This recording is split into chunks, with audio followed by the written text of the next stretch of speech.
avez employé.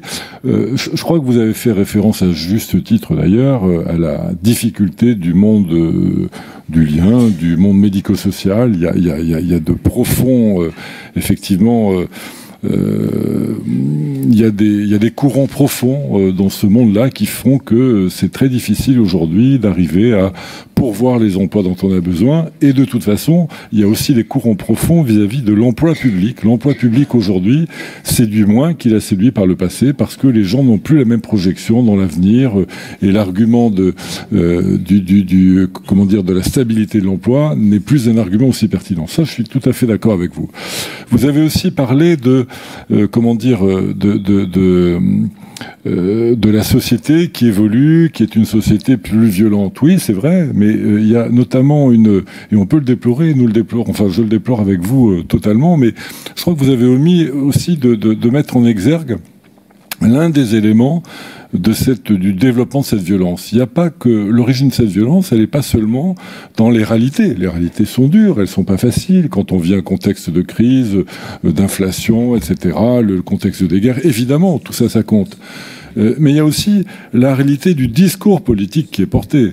Il faut quand même avoir en tête aujourd'hui que nous vivons dans un pays où 50% de l'expression politique est une expression de violence. Une expression de violence avec laquelle vous êtes alliés au travers de la NUPES, puisque vos amis, la gauche qui est dominée... Oui, c'est un fait. La gauche qui aujourd'hui est dominée par notamment LFI est une gauche violente qui critique tous les jours les institutions, qui en sauvage, si je puis dire, puisque c'est un mot que vous avez apprécié tout à l'heure, qui en sauvage le débat et qui font que les gens sont portés au fer rouge.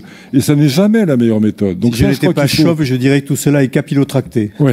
Et je pense que tout ça, il faut l'avoir en tête. Donc une part de vos amis, une part de ceux dans lesquels vous reconnaissez politiquement portent aussi cette violence du débat. Et puis enfin...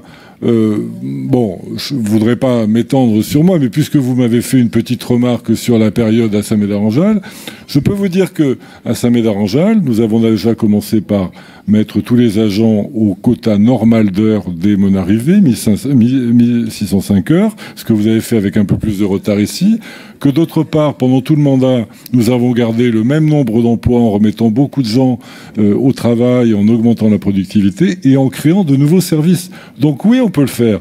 Et si vous voulez quelques petites leçons de la manière dont on peut le faire, je suis prêt à vous les donner tout à fait gratuitement, avec un désintéressement parfait qui fera honneur aux premières délibérations qu'on a eues tout à l'heure.